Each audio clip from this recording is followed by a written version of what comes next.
If you have not liked this, please like this, go and share this, because we're talking about pure commentator gold right here, y'all. You know what I'm saying? You're not going to get it nowhere else except one place, the late night hype. Hey, great content. Love it. Share, like, subscribe. Let's grow this thing.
unforgettable experience. Get ready. 5, 4, 3, 2, 1. Let's get hype.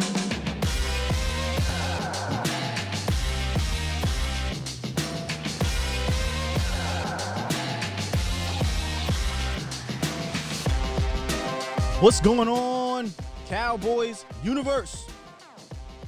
Welcome to the hottest Dallas Cowboys late night show, the Late Night Hype. Did something happen today? I'm not sure. I think something happened. We're going to talk about it, though. Let's go.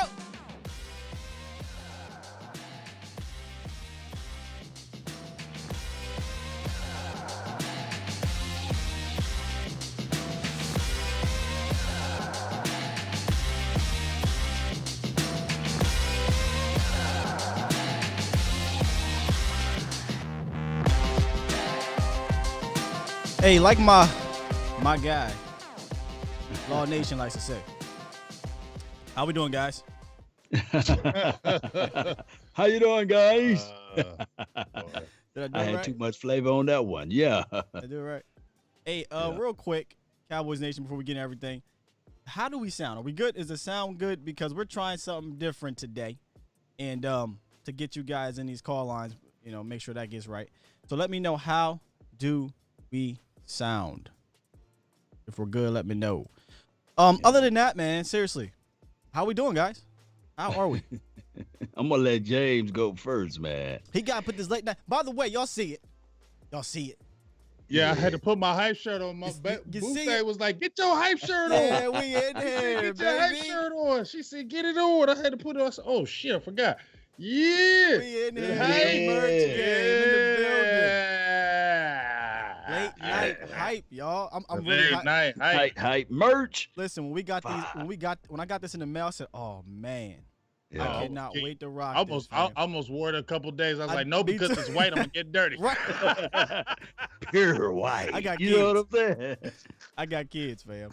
Yeah. Oh man, yeah, yo. If y'all like these shirts, man, let us know. We'll figure out how to get you one, man. We definitely trying to do the merch thing. Yes. Yeah. Indeed. Anyway, man, Law I Nation. feel different now. Yeah, exactly. Official. Official. Feel good. Hey, man, welcome to the show, everybody. Make sure if you have not hit that like button, smash that like button, subscribe if you haven't. If you're new and you just kind of want to test us out, if you like what you see, hit the subscribe button later, man. We would love to have you here as a regular on the show. We got a lot of regulars, and in the building right now, we already almost at 200 deep, so appreciate you guys coming in early and often. Once again, though, how are y'all doing today on this kind of crazy deadline day?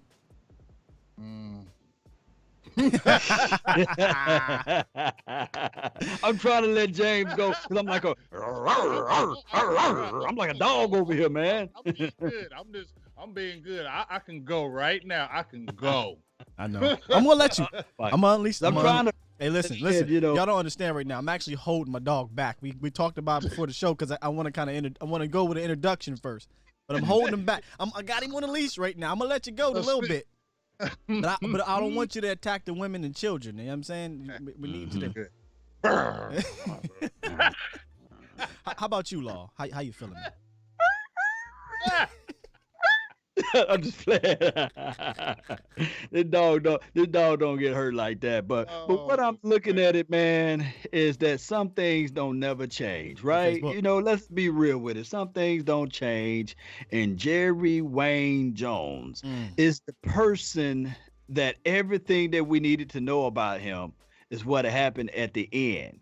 Like all of a sudden, Jane Slater said, "Hey, they had a deal. They just couldn't get it sealed, Hey, they had this thing in mind, but they just couldn't get it going. That's all I'm They saying. couldn't get it going in time. They couldn't get it going in time. All of that stuff rhymes. It just goes together, So my thing is people do what they want to do, right? People do what they want to do. But I'm gonna let James. See, I'm just trying to give you guys the PG-13 before I start delivering this flame. Well, But I want James to get in though. Well, I'm gonna let y'all get everything out first before I go. We in. gonna let the nation get it in too. So Yeah. go ahead, make sure call in, because get in while you can get in on the show today, because once those lines get going, You know, it's going to be Yeah. tough to get in. How do I feel?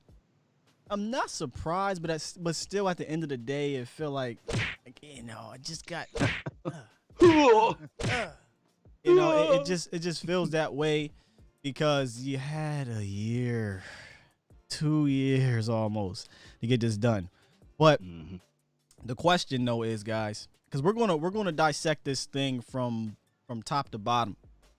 The question is, how the hell did we get here? How the hell did we get here? And let's revisit actually what got us to where we are.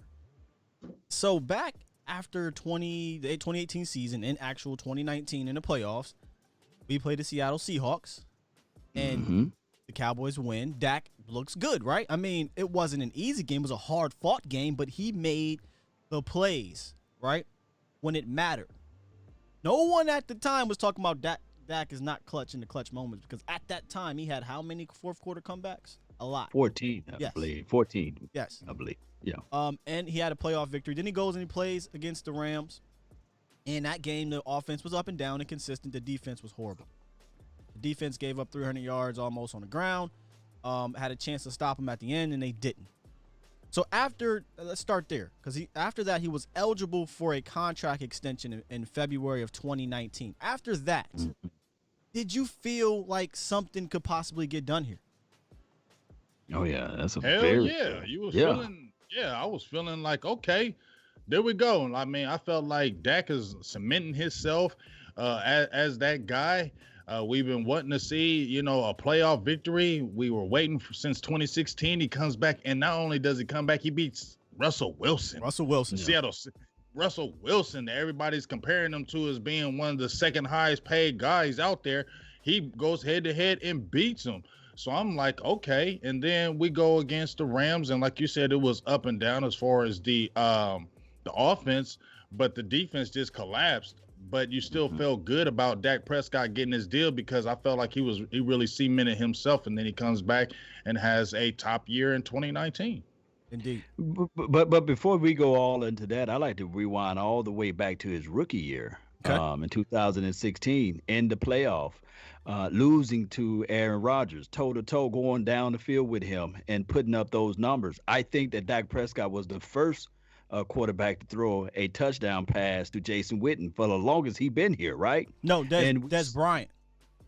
Dez Bryant. Dez Bryant didn't have a touchdown pass, a touchdown catch in the playoffs. Yeah, I thought it was Jason Witten. My bad, charged it to my head. But what I was trying to see is that I thought that you could build around that, you know. And that was, of course, that was his rookie year. But fast forwarding all the way to that Seattle's game, Dak Prescott balled out, you know. Yeah. I'm talking about fighting for the extra yard, getting hit even with Bobby Wagner. Remember the 2-point conversion he had to go get. So I'm looking at all of those things, and I'm sitting there saying, man, why not go ahead and build around that? Fourth quarter drive. I mean, Dallas was losing at the end of the game. He had to win the game at the end. But the narrative of the playoff situation didn't start until 2019. The 1-8 Dak against playoff teams. 1-7. Yeah, 1-7. And that's what I mean. Let me come back here. Go ahead. I'm sorry. No, I'm going to come back. I'm just talking about the screen. I want people to see this. That's what I mean by there was nothing. People weren't talking about he wasn't clutch or he can't beat good teams or any of this. Right. Going into last year, there was none of that.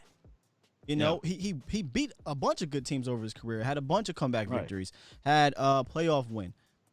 Actually had the best quarter QBR in the playoffs in 2018 playoffs.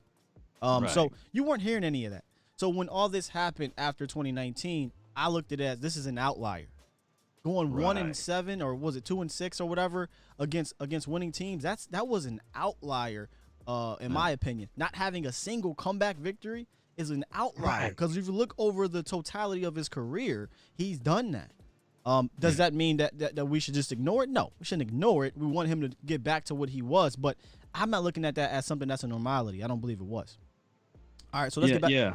Let's go ahead. When we get back into the timeline, because in 2000 and we already talked about 2019 in February when the contract was extended, and I've seen Swaggy in the comments said they offered him a contract, and Dak Prescott was like, hell no, because obviously the contract probably wasn't Was whack as was hell. probably either it was Right. whack, or they said, no, we want to wait to see what happened with Carson Wentz. So after in February, so about June, Carson Wentz gets his deal. 107 million guaranteed, averages about 32, 33 million per year. And at that point, you're thinking, okay, you have a baseline. You have a baseline to get this contract done. And then in July of 2019, Jerry Jones, contract is imminent. A contract is imminent. Was it imminent? Can I add something else, some extra spice to that Carson Wentz contract? Add it. $66 million signing bonus, meaning that he get all of those coins right then and there. And to think about what Dak Prescott did compared to a Carson Wentz, he got a playoff win. And on top of that, the head-to-head matchup, Dak Prescott was leading, is still leading in that particular category. So you may continue. I just wanted to throw that out there so that people can understand and realize that football is competition, but it's also competition within the confines of the wallet. I think that the Cowboys should have understood that Dak Prescott is not just sitting there saying, okay, yes, I made for the first 4 years $4 million. Man, Jameis Olawale is making more money than me. And Michael Gallup is making more money than me. Can you at least give me a respectable deal? That's all I'm asking. So James, after Wentz gets his deal, we have parameters. And then when Jerry said the contract was imminent, I mean, we would forget this part. Ezekiel Elliott was holding out. Wow. Yeah. Right. Yeah, Jalen Smith was in the middle of getting his deal. Lyle Collins was in the middle of getting his deal. Who a lot of people thought was walking. So a lot of people thought Lyle Collins was walking. Yes, a lot of people did. But there was part of us that thought that he liked to be in Dallas too, right? True. But those two guys didn't really had a leg to stand on. If you look at their total body of work, it wasn't comparable to what Dak Prescott is doing. Shout out to Jalen Smith. But go ahead. You want to know who didn't have a total leg to stand on? And hey, you can be mad at me if you want, Cowboys Nation. Ezekiel Elliott. He did not. And let me tell you why. He had 2 years left on his deal at a position that does not call for a running back to be elite. And this is, again, I say this all the time because people think, oh, you hating on Zeke. No, I'm not hating on Zeke. I love Zeke. I want Zeke to be here. I'm cool with Zeke getting his money. I'm not cool with him getting his money at the time he got it because you prioritize the running back over your quarterback. And here's the thing, that not only did that, was when Ezekiel was holding out, you had Dak Prescott who was talking about the contract negotiations. He's sitting there being the good son, going to practice, doing everything he needed to do while Ezekiel Elliott is sitting over in Maha. And I ain't hating on Zeke, but he's over there chilling with Marshall Faulk, doing everything, got his agent and them talking back and forth. And this didn't go on no year. This went on like a few months, and then he got big money, highest paid running back in the league. He sat out, a few months? It wasn't even really a quote-unquote really a holdout. He just came out and said, look, I want my money. Next thing you know, he forces the issue. They paid the bread. You don't think it was a holdout? Well, I mean, it was a holdout, but it wasn't one of those long, drawn-out type things. It was, I'm sitting out. This is what's going to happen, and next thing you know, he getting paid. You know what's so crazy to me? This drives me crazy, Cowboys Nation. Drives me crazy. The position, the player to play this kind of hard ball too was Ezekiel Elliott. Not your quarterback, not the guy. I don't mean to yell and get hyped, but y'all know how I feel about this. I'm going to get hyped. I gotta breathe real quick, y'all. I gotta breathe. Because that was the position to play hardball with. That was a position to say, oh, Zeke, you're not going to come to camp? Well, you know what? That rookie number 36 over there is looking pretty damn good. And we got a pretty good offensive line. He got some wiggle to him. We got our weapons. You know what? We'll hold you to it. We'll hold you to it. We'll see if you report. That was the time to do it. Right now, with the quarterback, can we throw some spices on that too? Please throw a little. That was during the time of him out there in L.A. land or Vegas land. Remember, getting in trouble, was drunk, had the lady out with the cheeks. Yeah, you remember that? And he punched the guy, or pushed the guy, what have you. And they said, hey, man, but every offseason there's been a situation. Shout out to Ezekiel Elliott. We love him, but that ain't the guy to sit back and say, hey, I'm making these type of demands. Listen, Fly Guy and Mr. Wright in my chat. I love y'all. He says, Mr. Wright says, running back holds a lot of weight, and Fly Guy says Zeke only 3 fumbles in 4 seasons. He deserves his money. Like I said, Fly Guy, yes, get paid. Zeke deserves to get his money. Okay, True. that's not what I'm not mad at Zeke getting his money. I'm mad at the fact that they played around with their quarterback when they should have played hardball with the running back. Like this at least. And Mr. Wright says running backs hold a lot of weight to me. That's fine. That's your preference, but it's been proven. You don't have to have an Ezekiel Elliott.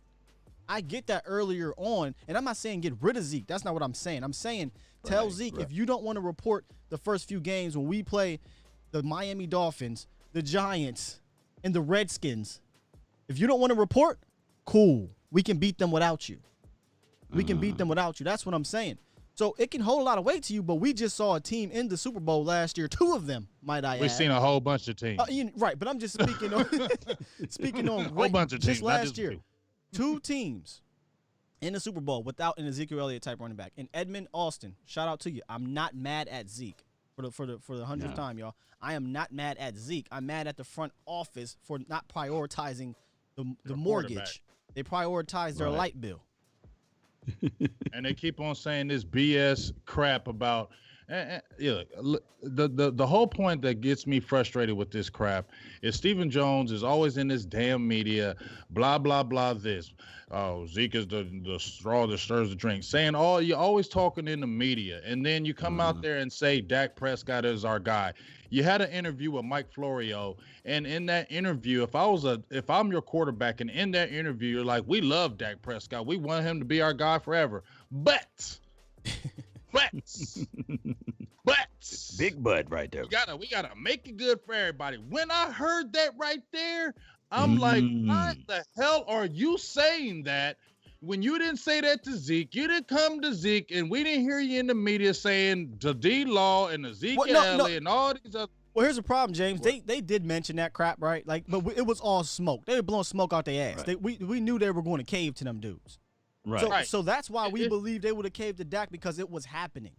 Now, is this a case of Stephen Jones maybe saying, "Yo, I probably shouldn't have did that back then, and I'm just going to hold my weight now"? Like why the change of heart? A wake up moment, right? Here's my whole thing with this. This is how I got to say with this. When they had Tony Romo, when 2016, I'm not trying to go back in the timeline, but it has weight to me. In 2016, when Romo got hurt and y'all elevated Dak after Kellen Moore got hurt as well, you had all that time. You had 10 games. Dak was balling out. And I made a video about this. You had 10 games. Romo was healthy. I think it was that Pittsburgh game. He was healthy to come back, and they decided to keep rolling with Dak Prescott. Romo said, I want to fight for my job. I want to fight for my job. I want to have my job back. The Dallas Cowboys said no. The Dallas Cowboys said no. We are moving on from you. He was healthy enough to take his spot back. They could have easily said, you know what, Dak Prescott, we appreciate what you did. You played great in them 10 games. We love what you're going to do. We want you to learn a little bit more because we still got some time. We're going to insert our starter back. Thank you for everything you've done. Continue to learn. Thank you very much. They did not have to make the switch. They chose to make the switch to move on from Romo to go to Dak Prescott. So if you moved on from one franchise guy and you're basically telling me that this is your franchise guy, then why the hell are you telling me that now we got to make it good for everybody? And this has to be, you don't tell your franchise guy that, because you didn't tell none of that to Romo. Romo got 5 contracts with Dallas. Okay. You didn't tell nothing. Then I went back and read everything about Romo's contracts, and all I heard was Stephen Jones saying, this is our guy and we're going to make this happen. I didn't hear one thing about, we got to make this good for everybody else. And I didn't hear none of that. I heard, can I add some sauce to that, Big Gabe James? Yes, sir. We seen Joe Flacco bet and put everything on the line for him to go to the Super Bowl, right? He said, I'm going to play this year out. I'm not going to do this. I'm going to put everything on the line. For them to ultimately go to the Super Bowl and win it, right? And I know it's a collective team sport. For the Baltimore Ravens at the time to give Joe Flacco a contract, and then good old Jerry Wayne said, you know what? I'm going to raise you. I'm going to give my son, Tony Romo, a bigger contract than Joe Flacco. I digress. No, you're absolutely right. So I mean, it's no excuses for Stephen Jones, and then for y'all to come out with this cockamamie stuff saying we were right there and it just didn't happen. Kiss my ass, okay? Because now you're just saving face for the organization. Yeah, now you're just saving face for the organization to make it look y'all so good. We tried so hard. No, you didn't, because we were hearing the same damn offer on the table for a few months, and all y'all did was, here's our offer, you take it or leave it. That's what you were saying to Dak. This is our offer. You either like it or you don't. And that type of BS is what Cowboy fans and media get mad at, because y'all caved to all these other people, but you don't want to respect a guy. Anybody who deserved a contract. And I'm going to say one thing. With D-Law, I love D-Law. But D-Law didn't have the greatest first 3 years. Okay? Right. D-Law had 9 sacks in 3 years. He had 2 good years, and he got paid. Dak did 4 strong years. How many games Dak Prescott missed? If anybody deserved a contract, it was him. And y'all played him, in my opinion. Woo! Clue ball. There you go. And how many games Dak Prescott missed, big game, James, compared to that? And did he ever get suspended for anything nefarious thing? Never in trouble. Did everything you wanted to do. But you paid the guys who you paid D-Law suspended 4 games. Ezekiel Elliott suspended. Jalen Smith. Yeah. Name all of the guys. I think Jalen Smith missed a whole damn year with a bum knee and got a bum knee. Even Lyle missed games. It wasn't true, but even Lyle had a cloud over him before he got drafted. He went undrafted because of the cloud that was over his head. With the murder, with his baby mom. It's ass backwards. So we'll get it. No, you good. But let's just hop back to the timeline. And let's jump to September 2019. Sorry, no deal came. No, you cool. No deal came. No deal came. And they asked Dak Prescott, hey, man, are you going to be thinking about this through the season? No, we're tabling the contract talks so we can focus on the season.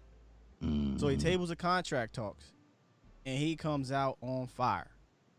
And when he comes out on fire, that price seemed to go up a little bit. Now, it became a bit of a muddy season, 8-8 obviously, so that's literally up and down. That's literally even. That's literally average. However, I don't believe he was average as a player. But the 8-8 season was average, didn't go to the playoffs. Every other category that statistically he pretty much had a career high in. Everyone that matters, definitely advanced stats. But the one a lot of fans are holding over was, like we talked about earlier, the 1-6, I think, against winning teams or something like that. And then obviously they really hold the Eagles game. That Eagles game is like games make a career, and it's silly to me. That's so whack. It's so crazy to me because they act like this dude hasn't beaten Eagles his whole entire career, or hasn't beaten teams, hasn't won a playoff game in his short career with the coach that we had, by the way. He has the season he has: 30 touchdowns, 65 completion percentage, 11 interceptions. He pretty much top 10 in every category that matters. But we won 8-8 as a team.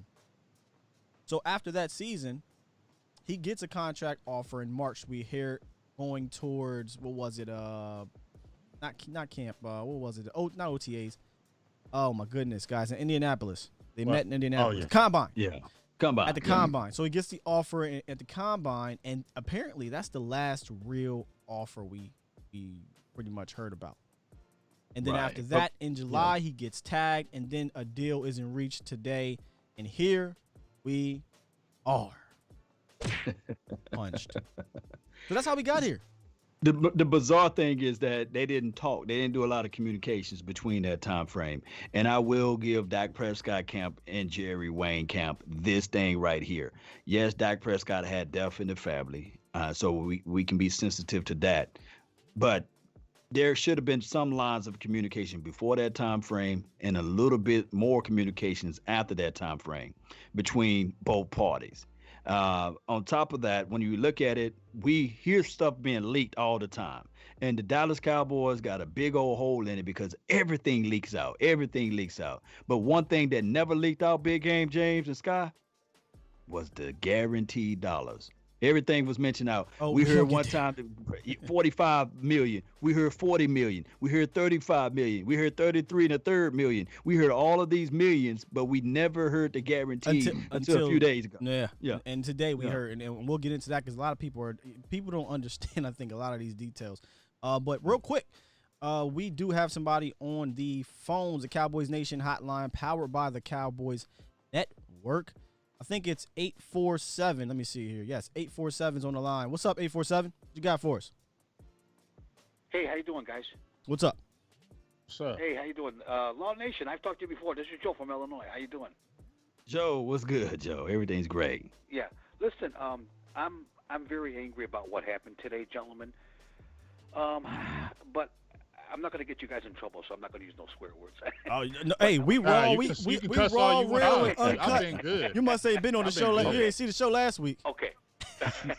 Okay, I'm going to use the word pathetic for the simple reason the pathetic fake Cowboy fans that are out there, gentlemen. Thank you. I call them trolls. Yes. Okay, you know, Mhm. I mean some of the crap they post. Well, this is Yes. good. He's not even worth $20 million. They Yeah. should have let him go. You know, this and that. Let me tell you something. They're going to regret. They're going to regret not signing him. They're going to regret not signing him, gentlemen, because I'll tell you right now, if I was Dak and I ball out this year, and let's say hypothetically I go to a Super Bowl,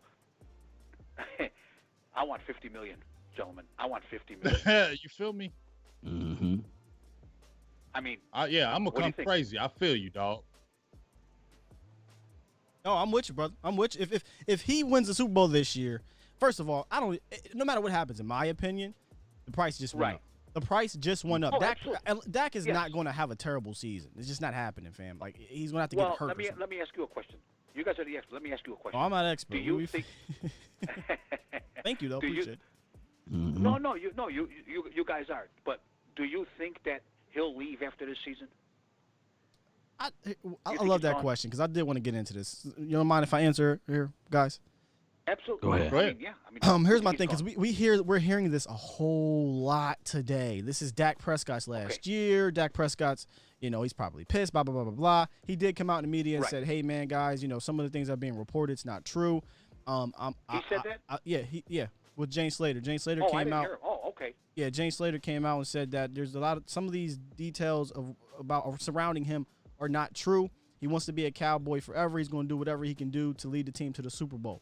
Here's my thing. Dak Prescott is wired so differently than a lot of guys. Seems to be a little bit too forgiving, right? A little bit. It's not that he's soft-spoken, because obviously he's a tremendous leader in the locker room, but he's not going to come out in the public and show his hand.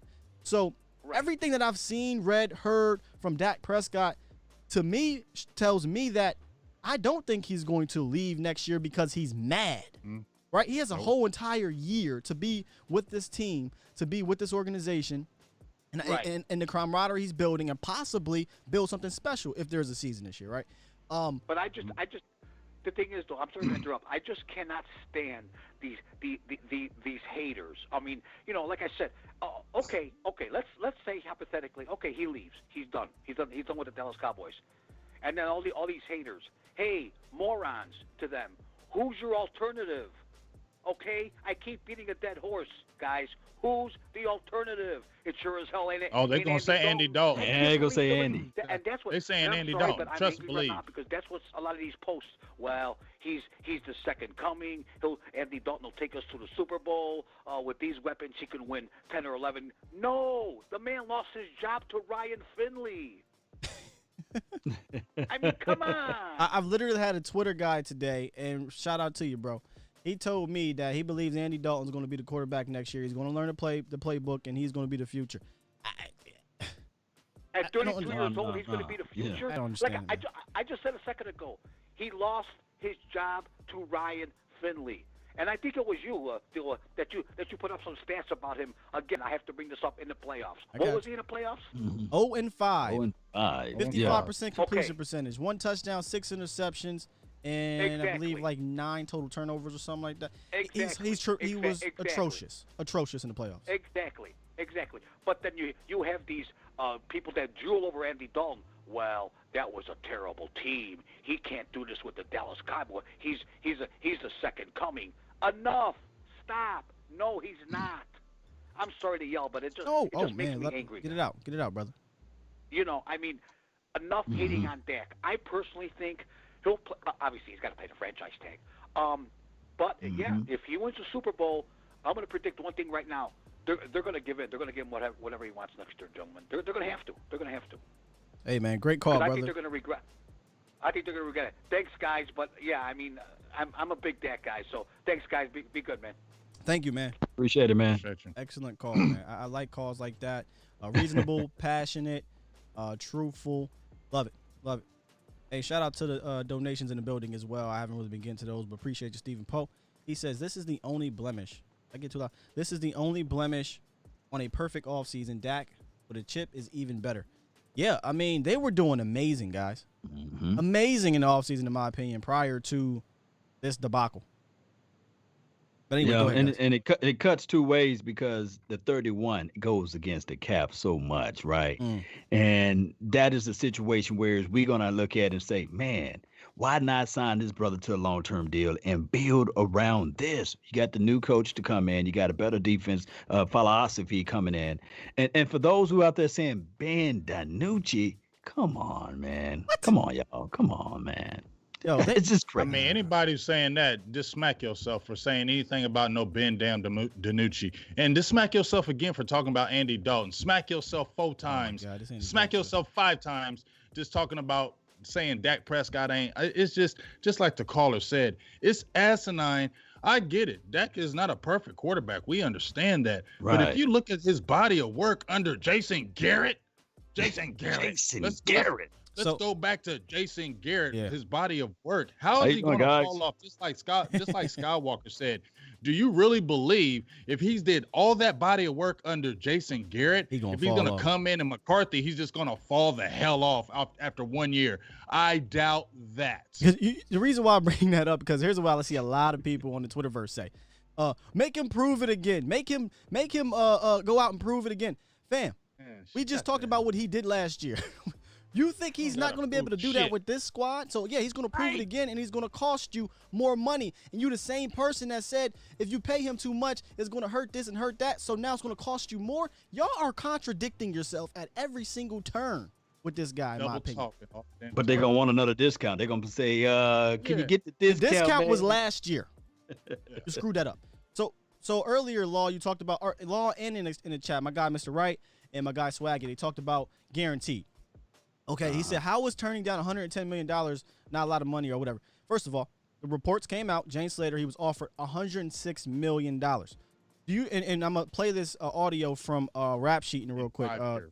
Ian Rappaport. $106 million is less than Jared Goff. It's less than Carson Wentz. It's less than percentage-wise Ryan Tannehill. Okay, let me play. Let me just play the audio. Play that damn. Just play the audio so y'all can see what he said, and you can hear it from an actual guy on the inside that knows the details of the conversation.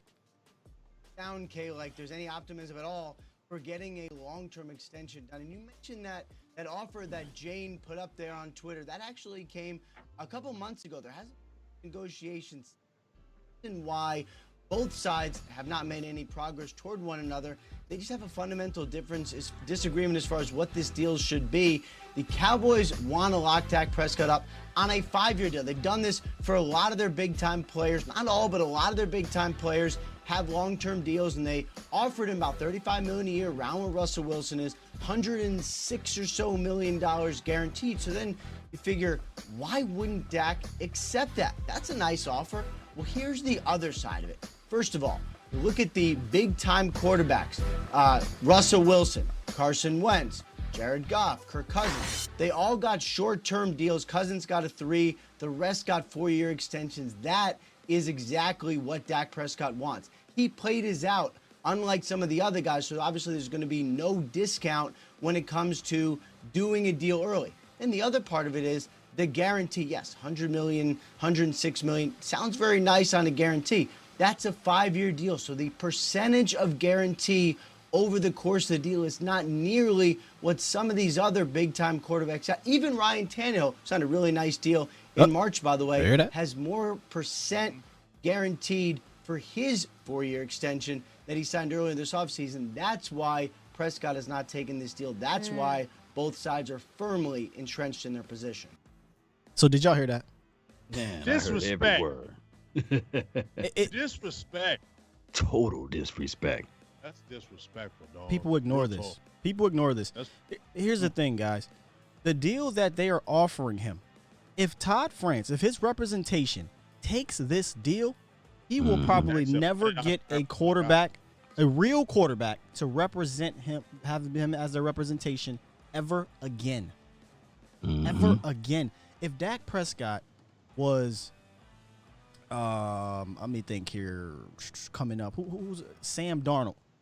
In my opinion, if he was Sam Darnold with the same first 4 years, the same statistics on a different team with the Jets, whoever the hell, because we know how Dallas is ridiculous with these contracts, he gets paid no problem. The same thing, guys. He gets Right. paid no problem. What is the why is there a hold up with Dak Prescott? Why are we sending him an offer? Granted, to us, the normal person, the offer is amazing, right? To the normal person, this is nothing. I mean, I'm sorry, not this is nothing. This is great. It's an amazing offer. But to them, to the representation, that's like, dog, you giving me an offer that less than Carson Wentz, less than Jared Goff? Are you telling me Ryan Tannehill is getting more of a percentage of the cap than me? That's the one. And the other perspectives of it, and I do know that a lot of people are going to say, well, Dak Prescott shouldn't hold a candle up to Russell Wilson. But if you were to just take the stats alone, 2016 to present day, and you mirror those stats together from Carson Wentz, Dak Prescott, Jared Goff, and Russell Wilson, guess who's on the top of that list through the total body of collective stats? Dak Prescott. And Russell Wilson is right up there with him, and they mirroring one another as far as game per game. So my thing is, Todd France is looking at it like this, and I know a lot of people going to say, well, he ain't no transcending quarterback like a Russell Wilson. Man, they weren't saying that about no damn Russell Wilson when he came out. They was saying the defense, running game, coaching, all you're right, that James. shit. You're absolutely right. You know, Coaching. because Russ had to even fight a little bit for his. Y'all remember that? Yeah, Russ they was fight a little bit for his. People forget they was hating on Russ his first few years and saying Russ ain't no franchise.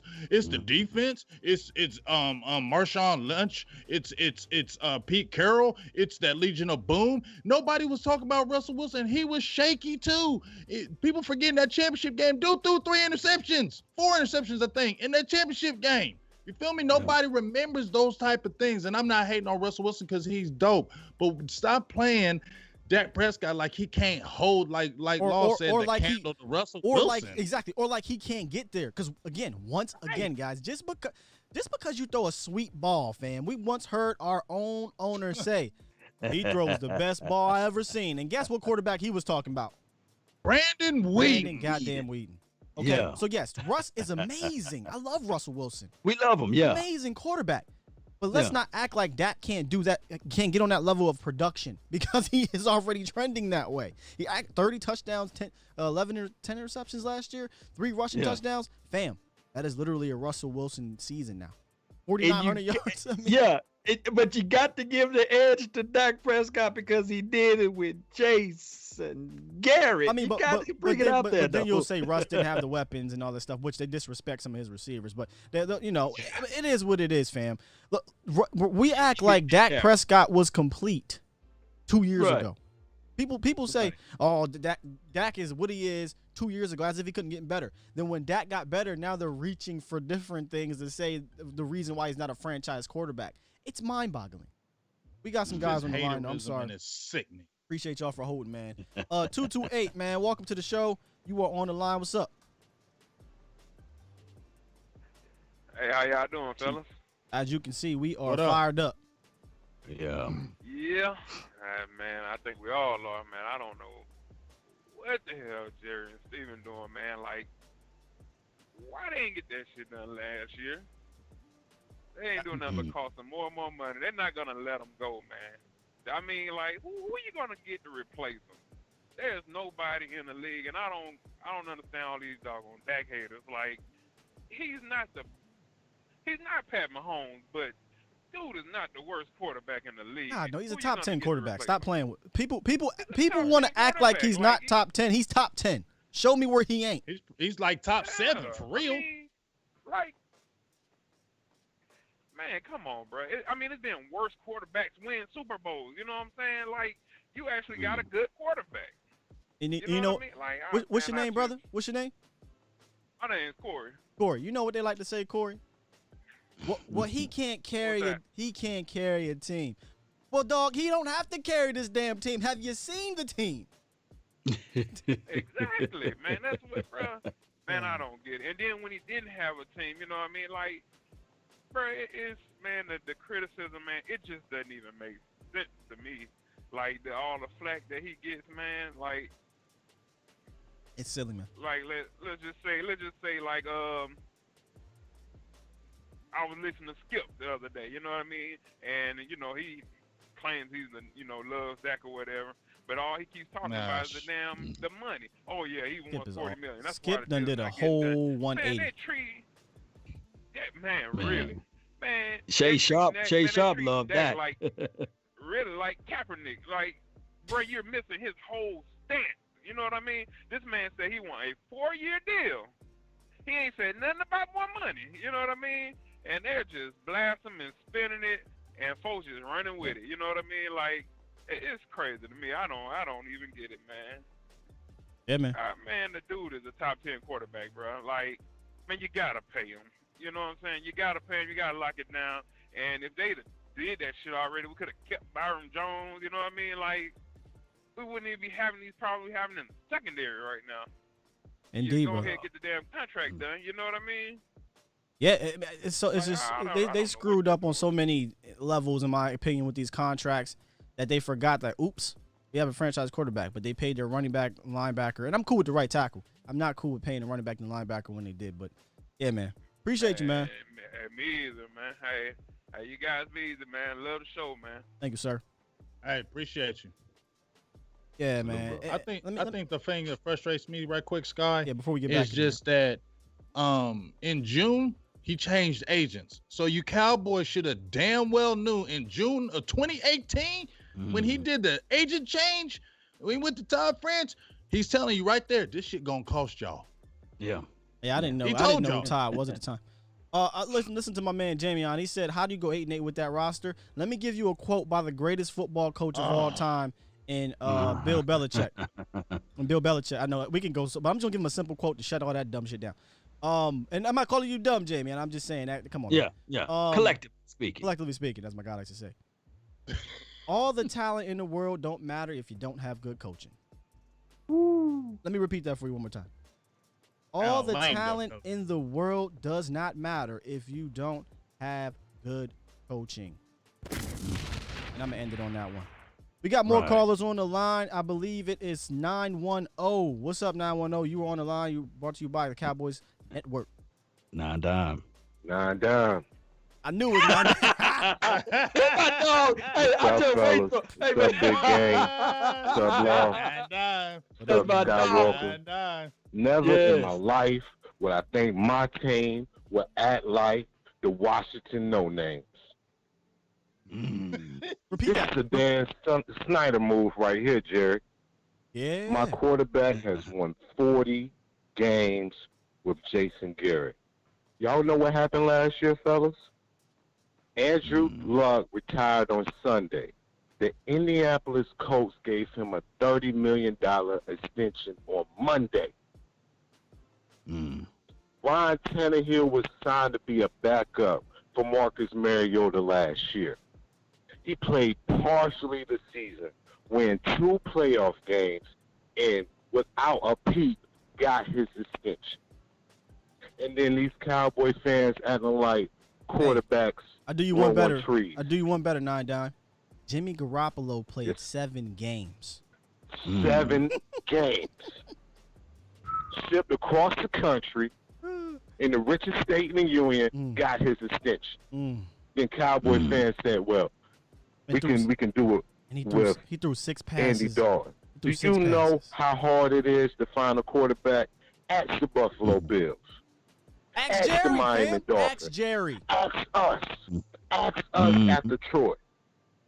And this man, all he did was win. His mom is in heaven. That man just lost his brother. Still no trouble. Still no trouble. But you pay a running back $100 million in today's NFL. You been playing. That been on a cheap contract. It's okay. You gave him some endorsement money. Don't no, not you, but I hate that. I hate that. Yeah. That don't mean nothing. It's about what he puts on that field. He's a Dallas Cowboy quarterback. Of course, he's going to get endorsement money. We the biggest franchise in the world. Absolutely. But what he has done on this field, he has been a leader. He has galvanized our team. Like the brother said on Law Nation show, he has saved our franchise. If we did not have Dak Prescott after that Tony Romo injury, what would we be? We'd probably be the Cleveland Browns right now. We would have had Kellen Moore as the backup. Searching. They believed in him. These quarterbacks don't grow on trees. No. But these leaders as quarterbacks are far in between. That leads our team. Our receiving core respects that man. Amari Cooper says, I want to stay here because I want to play with Dak. Oh, my God. That's say that shit one more right time. there, Say big that dog. one more time. Amari Cooper. Amari Cooper said, I want to stay here because I want to play with Dak. What did Randall Cobb say, too? I love Dak Prescott. Randall Cobb said, I'm coming to Dallas because I want to play with Dak. Every pass catcher. And it bores me for Tyrone Crawford to never hear about a pay cut. But you're trying to go cheap on your franchise quarterback who took you from the gutter. Jerry Jones knew in the preseason against Seattle when Tony Romo went down. He did not know. He threw in the towel that season. But that boy, Dak Prescott, went on the road, beat Green Bay, went on the road, beat Pittsburgh, got us to the playoffs, balled out in the playoffs. He didn't lose playoff games. None of them. The defense did. My man Robbie said they sent Dak out to the Wolves. He came back leading the pack. Leading the pack. We respect this man. When our quarterback stiff arms a linebacker, you're not finding that anywhere else. When our quarterback demolishes the NFC East when he plays, you're not finding that. It don't grow on trees. They don't grow on trees. And what Jerry Jones, Stephen Jones just showing me, they got a little bit of Dan Snyder stupidity in them. You don't play with your quarterback, man. Especially when you handing out money. Tyrone Crawford had one good year. You gave him money. We didn't even know the boy name like that. DeMarcus Lawrence, suspended, mediocre, had a couple good seasons. You gave him the money. Zeke, we got to babysit him. You gave him the money. Lyle Collins, undrafted. You paid him twice. You paid him twice. And my quarterback been on a 4th round rookie deal. And you mean to tell me you can't open up this bank, open up this cheddar? So those people who following that, they're like, oh, they believe in our man. But we going to take this franchise. Dak is going to blow out. And like Marlo said on the wire, the price of the brick is going up. I love y'all. Yo, we love you, fam. Time for your mind, boy. What an amazing call. What an amazing call, man. You have to make sure you record that shit. What an amazing call. That's my dog right there. Oh, it's on there. It's definitely on there. I mean, where do you go with that? I mean, you don't go anywhere but hallelujah. Right. Well, praise the Lord. Boy, I know what he called that 9 dime, man. He put something on your mind for real. Let me get 908 in the building. What up, 908? You were on the show. You were on the line. Brought to you by Cowboys Network. What's up? First off, Law Nation know who this is. This Big Pain. I'm coming in for the trifecta. Eagles Nation in here, man. Oh, Eagles Know what I'm Nation. saying? Oh yes, please, let's do Eagles it. Nation. Nation. That's my dog Big Pain you coming know, on in here, man. Come The on. thing is, I heard y'all say that y'all can't come over bad coaching. You also can't come over owner having dementia. Because I'm telling you, that's what Jerry Jones got. There's no way he tried to sign a deal and then the time ran out. I don't know how y'all doing it. This is the greatest day in Philly right now. This whole summer, this is the best news I've been having. There's no way this dude try to make a deal happen at the end of the franchise. Real and quick. Time run out. I don't Real know quick, what's going on with I'll let you finish real quick, fam. But you do know he's still playing, right? Next year. I know that. I know Okay, that. okay. But I know that for a fact.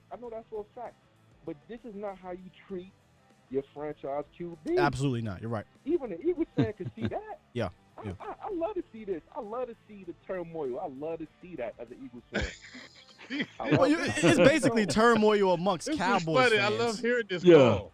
And that, It's and good that stuff, turmoil man. amongst fans, amongst team. I want to see all of it at the end of the day. You just compared your ownership to Washington.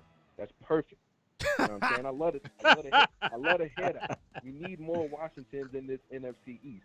Less Dallas. You know what I'm saying? But on the real though, Yeah, on the real, on the real, like I said before, you know, I'm a black man. You feel me? And I would love to see Dak get his money though on the real. Say it with your chest, man. On The proud you know what I'm saying? black On the man. real, I love to see, you know what I'm saying? Yeah, proud black. You feel me? On the real, I love to see him get his money. And if they don't give it to him, he needs to leave and go to the coach or something or request a trade because it's a lot of scrubs out here getting paid. You know what I'm saying? Like, I feel you. I seen a game with Tannehill like hand the this ball guy. off like 6 times. 6 times Tannehill hand the ball off. Imagine if Wentz, he threw the ball 6 times, I meant to say, and handed the ball off the whole. If Wentz threw the ball 6 times in the game, or if anybody from my division threw the ball 6 times in the game, they'd be going crazy on ESPN right now. Facts. If you know what I'm saying? So on the real, all this stuff that's going on with y'all team and how I'm trolling right now. No, you're not. You're Actually, it's a good call. Yeah, and on the real, how the Eagles fans come through and we troll y'all, and we make fun of y'all, and everybody make things versus Carson versus Dak. Yeah. The owner could have stopped all of that. That's the big problem. See, it's gonna be a lot of us going to troll y'all heavy because this is the only. You're gonna hit nicknames, no contract, Dak, all that. This is because of the owner and his brother coming out saying all this stuff, saying I'm not a fan of the Cowboys. This is because of Jerry Jones. So rightfully so, y'all deserve to get trolled because of him. This is just like rightfully so. Like this is what it is. You know, like at one point I remember we had Kevin Cobb, Sam Bradford. Like y'all might have to deal with Andy Dalton just cause of him. Because if I'm Dak Prescott, I see how my money, how dudes getting paid. Even if Dak Prescott go to a bad team, at the end of the day, it's about him getting his money at the end of the day. So I'd rather see Dak leave. You know, y'all start Andy Dalton for 2-3 years. You know, that'd be perfect. Of course it would. I bet you would. I bet you would. Eagles fans That'd are be on here perfect. saying You know, start it's Andy unfortunate, Dalton. I think y'all might have an Eagles fan as y'all GM in there right now because he's doing a lot of things I would be doing right now, honestly. Wow. Good stuff, Big Pain. Good stuff, man. Good stuff. All right, hang up. I just had to come on here and give my little piece. All right, That's man. a great call, bro. Appreciate you. Still cry, Eagles right. cry, though. You know. Appreciate Absolutely. you. Absolutely. I mean, you know what's crazy? He compare- just said that Eagles fans are even looking at this like y'all effed up. Yeah. That's sad when everybody else is looking at like, man, y'all effed up, dog. Yeah. Wow. Yeah. Real quick, I forgot to get a couple shout outs. Charlie with the $5 donation over it, and what's it called? Cash App. And then Skeptical Fan had a $2 donation, and he asked in that super chat. He said, "Will he get tagged again?" Could be quite possible. What do you think, Law? Do you think he gets tagged again? I mean, it would be a situation where we looking at the same situation, basically. I mean, in order for Dak Prescott to get his money, I guess we got to win the Super Bowl. because going to the playoff, winning one playoff game, I don't think that the Dallas Cowboys will open up their wallet. Why not? I think that because he already won one playoff game, and it's half of the amount of playoff games that Tony Romo run, right? Yeah. Yeah, so I'm just trying to look at it from those perspectives. And he had not been playing for 14 years. He only been playing for 4 years, going into his 5th year. So I just look at this team, the way Jerry Jones running this situation. I heard that a scout that did all of the reports for Dallas Cowboys had Jamil Showers over Dak Prescott. And they kind of looked at Dak Prescott as if though he's really not who he was, right? What? But he proven everything. And my dog Jerry Reese, he hit me up with the information. He got it over here, but I just don't have a way to share it to you guys. But maybe I'll post it a little bit later on. I mean, I believe you because remember, Kellen Moore was yeah. above Dak Prescott. Kellen Moore. Right. He was second string, Kellen Moore. Yeah. I believe. Come on, dog. Yeah. So They were going to roll with Kellen Moore as the backup. Mm-hmm. Yeah. So sometimes you don't appreciate the things that fall, like a prophet is not honorable in his own home, right? A prophet or a person that got to preach, he got to go out of the state for crying out loud because they're going to look at him like, oh, man, that's Joe's son down the street, man. He ain't nobody, you know? Like I said, man. To a whole nother city, they look at you different. So they looking at Dak Prescott, regardless of what he does and what he perform at. They only look at him as a 4th round pick. Real quick before I go into the next caller, 252's on the line, 404 up next, and 864 following that. Before I go into that, the phone lines is on fire right now, which we knew was going to happen today. Before I go into that, Leroy Hope, he says Belichick would have scooped Dak up quick. And here's the thing, I loved when Cam Newton went to play with Bill Belichick with the Patriots. Because that goes to show, in my opinion, if Dak Prescott was on the market, he would have definitely tried to go scoop him. And that, to me, shows that people that keep saying nobody would pay Dak Prescott $35 million. Nobody would pay Dak Prescott $30 million. What the hell are y'all smoking? Ryan Tannehill just got dumb bread. Teddy Bridgewater just got $60-something million. We can go on and on. Jimmy Garoppolo. We can go on and on and on. And they just signed, granted, it was for cheap. I get it. They just signed Cam Newton with a bum shoulder coming off of, multiple injuries. And he's Cam Newton at that.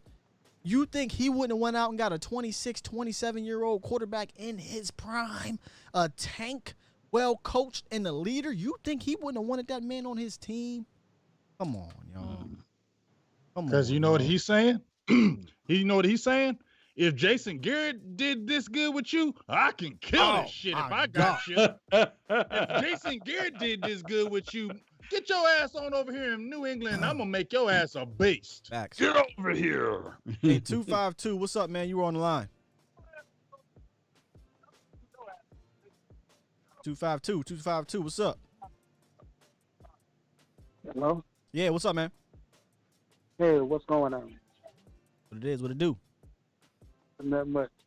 I definitely want to say, first of all, Skip Bayless is no longer a Dallas Cowboy fan. Skip because it's amazing to me how all season long he never was. He was saying Dak is a top 5 quarterback and all that stuff.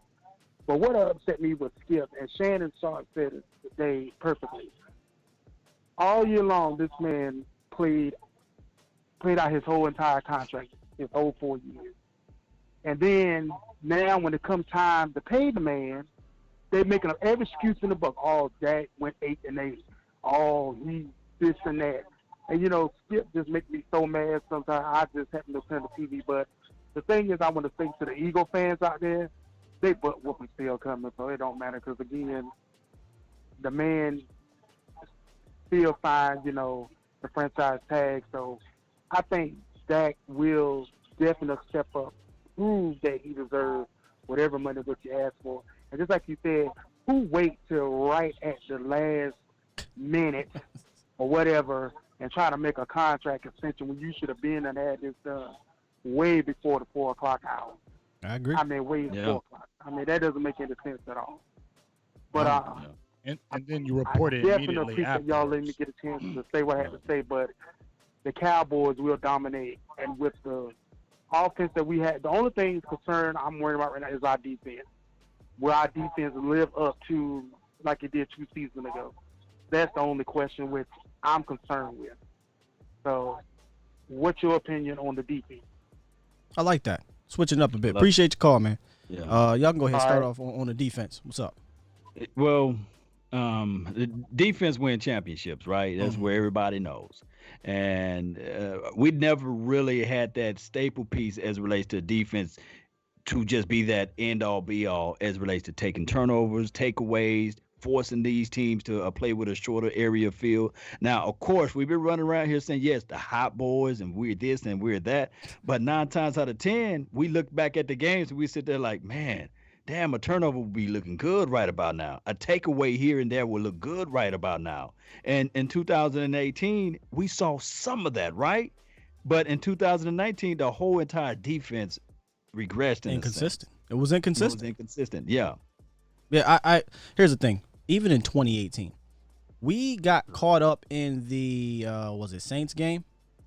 We got caught up in the Saints game. We got caught up in some of the very popular highlighted plays, the Randy Gregory Buccaneers turnover, the touchdown by Jalen Smith, things like that. We still rank very low in interceptions. We still rank very low in sacks. We still ranked very low in some of the most important stats on defense that helps your team. Did we rank high in yards per game? Sure. Were we bend but don't break? Yes. I think we were a top 10 team in yards per game or something like that. And I think we were a pretty good red zone team. That mattered. But was it a dominant defense? Was it a defense capable of winning you multiple games in the playoffs? Not in my opinion. I don't believe it was. And honestly, I hate to say this because we won the damn game. But thank you, Seattle, for being extremely stubborn and trying to keep running the ball against us in the playoffs and not going to the guy who was in MVP consideration in Russell Wilson. Thank you, because Russell Wilson probably could have picked our secondary apart if they allowed him to. But they got a very stubborn coach over there, and, it is what it is.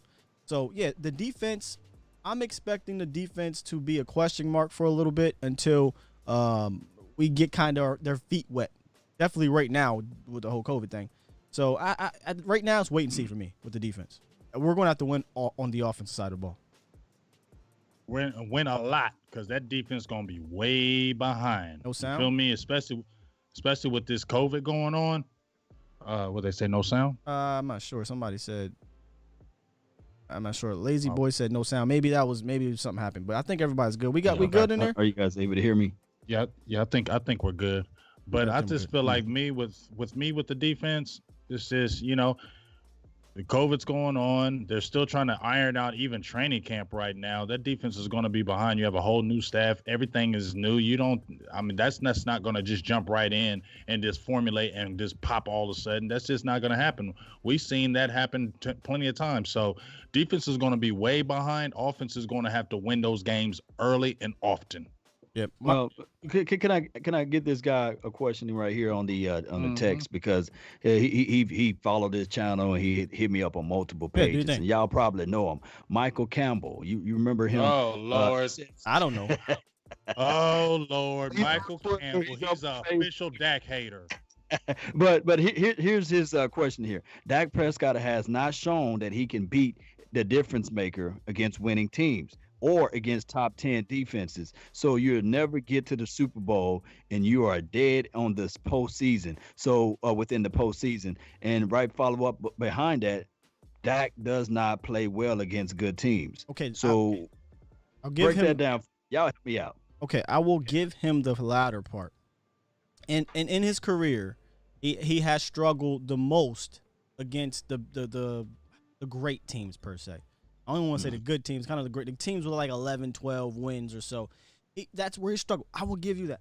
I would definitely give you that. And earlier on in his career, he was beating a lot of those teams because, we were leaning on the run game more than we were leaning on Dak, and he played within himself and wasn't asked to do a whole lot his first year or two in the league. So I will give you that. But to say he can't beat them or he hasn't beat them is false.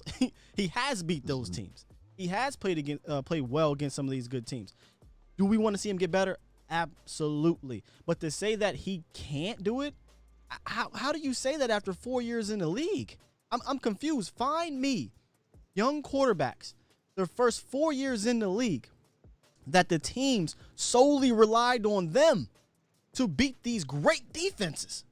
Find me them. Because not Ben Roethlisberger, not Russell Wilson, not Tom Brady, not Phillip Rivers, not Drew Brees, all these teams, all these quarterbacks relied on the entirety of their team, including coaches. So why is it so different for this guy to have to go in the playoffs in his first 4 years and beat these amazing defenses or beat these amazing teams?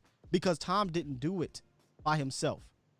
Drew didn't even do anything by himself in the first 4 years. Ben Roethlisberger and what's his name, Russell Wilson, won on the backs of their running game and their defense, guys. Now when they're relied to do it on their own or more on themselves, guess what? They ain't won the Super Bowl. Go ahead. Let me ask y'all both a question because some people in here, Tavis Banks, my guy, appreciate the $5 holler. I've heard a lot of this, and I just want to ask y'all's opinion. Not trying to make this a race thing, really not, but it is. People have talked about it. He says, "What makes y'all think Jerry wants a black face in the organization when he didn't speak for Black Lives Matter?" And I know other people have brought up the race thing. I just want to ask y'all's opinion. Do you think race has anything to do with this contract as well? Just y'all's opinion. You want to go first, guy, or you want me to go ahead? I mean, he got offered a 5-year deal worth over $100 million. You know what I'm saying? That's I totally get it's not the top 2 or 1 contract offer, but it's $100 million. So I don't get how you don't want a black face as the face of your organization when you paid nothing but black people the last 3 years. D-Law, Ezekiel Elliott, what's his name, linebacker, Jalen Smith. So, you know. Yeah, I've been trying. You, Law? I've been trying to dodge all of the race talk with Dak Prescott for like 4 years now, going into the fifth year. I've seen my father cry when Doug Williams won a Super Bowl, right? You know, and I know Big Game James, you went through more of the situation than me because you're a little older than me, right? So you know about the Warren Moon situation, and we already know that some people will only hear one side of it and say, well, you know, it's nothing to do by colors, nothing to do by race, it's nothing to do by this or that. And we've seen the documentaries broadcasted and showcased throughout the ESPN and NFL network of the struggles with the black quarterback. I've seen Shay Sharp come out earlier this week talk about the struggles within the confines of playing in that position as relates to being the brother throwing the ball. But when we look at the America's team, when we think about the Dallas Cowboys, we think about all of the guys that doesn't look like the owners being showcased as one of the brighter parts of the history of the NFL or the brighter parts of the history of being playing for the Cowboys. Then we think about Dak Prescott and we look at his limitations, and we look at the fact that ultimately he beat out Tony Romo because they had the chance and opportunity to put Tony Romo back into that spot, but they selected Dak Prescott for that position over Tony Romo, right? That's what we started off talking. That's another thing. Yeah. So I don't know. And it's hard for me to break it down, but I can see not just from the Cowboys, but I can see from the outside going in on how they break down. And it took Tony Dungy to come out and say, well, hey, when you guys are dissecting the tape of quarterbacks that look like me, you guys don't do it in a I guess accurate way, or it'd be a biased way, basically. Yeah. So that's just the price that all brothers got to pay as it relates to being a quarterback. Hopefully down the line, we see Pat Mahomes got his. We see Russell Wilson got his. We see Lamar Jackson, he's getting his. Oh, he about to get his. Yeah, he about to get his. And Deshaun Watson. So we seeing that the curve is changing. But for a lot of people, for the masses, it's going to be hard to identify a brother being the franchise quarterback or the leader of the football team in respects of just looking at him through the lenses of being a quarterback and not just being a brother that can throw the ball. Indeed. Hey, before I get into this next question by my guy Sosa, I had it saved up here, but he just dropped it again. I want to get into that question because it's very interesting.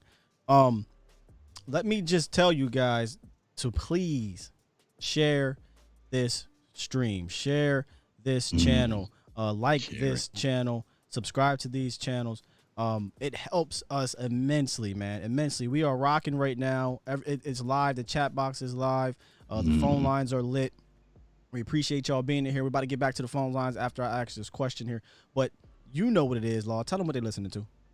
Nothing but the best. Indeed, man. So please, man, please share the channel. It helps it grow immensely. But like I said, it was a great question that my guy Sosa said. By the way, the Cowboys Network, please follow that man. Okay, on everything. He won't give you the BS, man, and he gives you great visuals at the same damn time on IG, Facebook, and Twitter. The Cowboys Network, man, make it happen. But he asked, great visuals. Yes. By the way, great visuals. Yes. He asked, curious if Dak wanted a 4-year deal so he can get a new contract when the TV money kicks in, would that mean he'll want a 3-year deal following the season then? Because I've seen somebody bring that up before, but he asked him more in-depthly. He wanted a 4-year deal reportedly because, you know, the whole TV deal money thing, yada, yada. So will he want a 3-year deal? I'll guess on this. Listening to Rappaport about the 4-year, 5-year thing. What happened was, it sounds like the guarantee money just wasn't adding up. And then when the reports came out from Jane Slater that it's 106, which 106 is less than Goff, it's less than Wentz, it's less than a lot of the top quarterbacks, and percentage-wise, because they want to spread it out over 5 years, it's less than Ryan Tannehill. To me, I think maybe that is really the holdup. Not only the 4 and 5 years, but the guarantees. So will he want a 3-year deal next year? I don't think he'll want a 3-year deal if I'm just guessing here. I think he's going to want more guaranteed. Because if he would have got the $35 million per and his guarantee was like 112, I'm pretty sure he signs on the dotted line.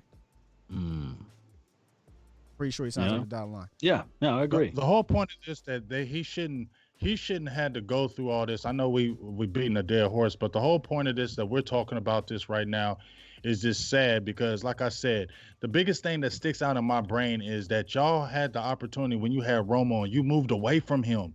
You moved away from Romo. You had the opportunity to go back to him and still let Dak sit and learn, and you still felt like you could have Romo. I mean, think about it. I think you brought it up, Skywalker, in that 2016 playoffs. It wouldn't been nothing wrong to play a Romo in that damn playoff game. Agreed, Fred. Because you're going against Aaron Rodgers, and Romo has that experience. So we wouldn't have really been mad if you went back to Romo. We seen the last game of the year when they played the Philadelphia Eagles. He came in for one drive and scored a touchdown and did it with ease. You bring up the Eagles, and I have to bring this up before I get into this. And by the way, 404, I got you here after this comment. Everyone holds Dak to the last Eagles game. Are we forgetting when that man was healthy, what he did to that team? Absolutely annihilated them. And somebody else brought up earlier, Dak he said godly, which I'm not going to go that far. But then they stopped letting him use his legs. You can't tell me that wasn't strategic, fam. You can't tell me that wasn't strategic. Like something changed and they stopped running him. It was baffling. When you go look at the RPOs used, when a team like the goddamn Niners use more RPO with Jimmy Garoppolo than the Cowboys with a quarterback who was one of the best running quarterbacks in the SEC history. Killing them in Mississippi State. Something's wrong. Killing them. All right, man. 404. What's up? You on the line? Hey, what's up, man? You got me in the 404. Sir. Hey, I respect you guys immensely.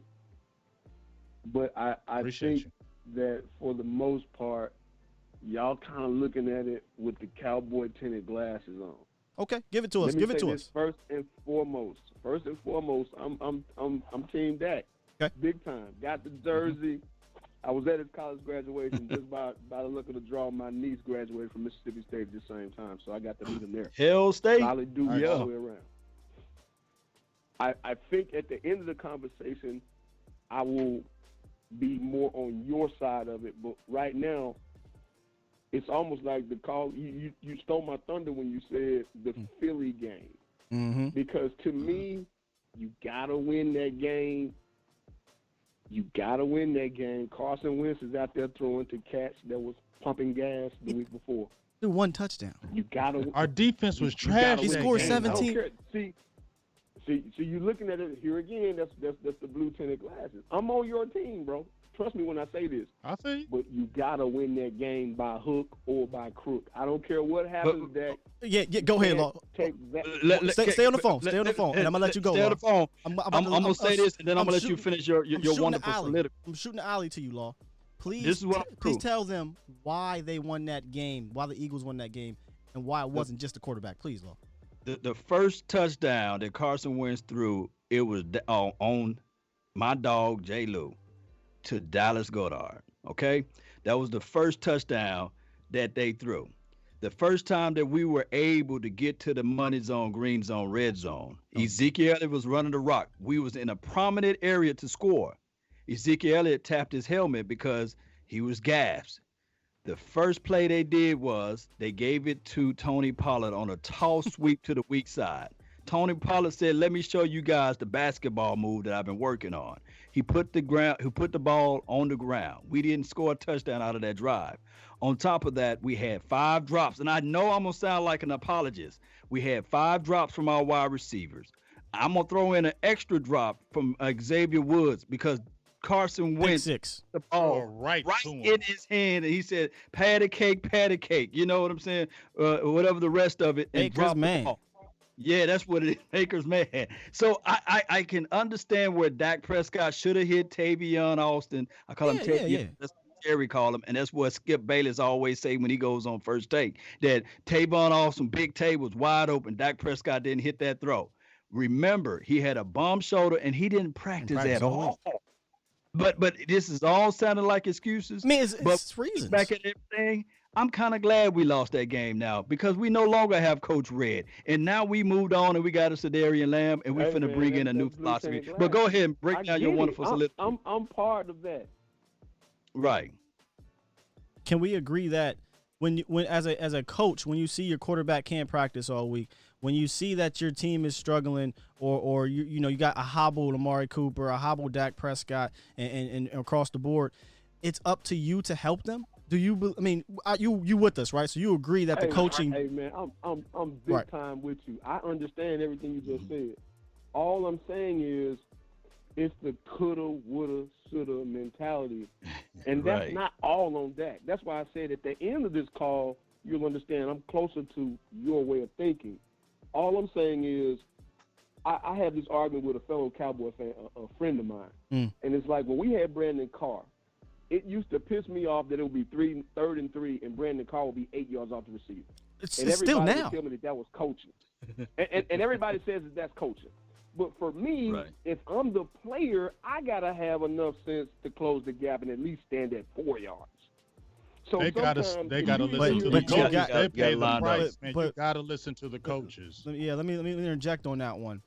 This isn't just something that pops up on game day. This is something that is practiced over and over and over and is in the game plan throughout the week.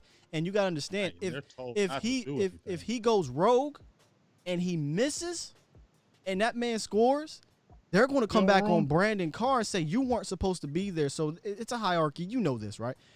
But let me ask you a question, Scott. On Monday morning, does that check hit the direct deposit hit the bank? Indeed. Okay. You're a man. You're feeding your family off of this game. At times, you can't let you have to say, Rod Marinelli, I disagree with you vehemently, bro. I'm trying my best to make a play for this team. Amari Cooper said this.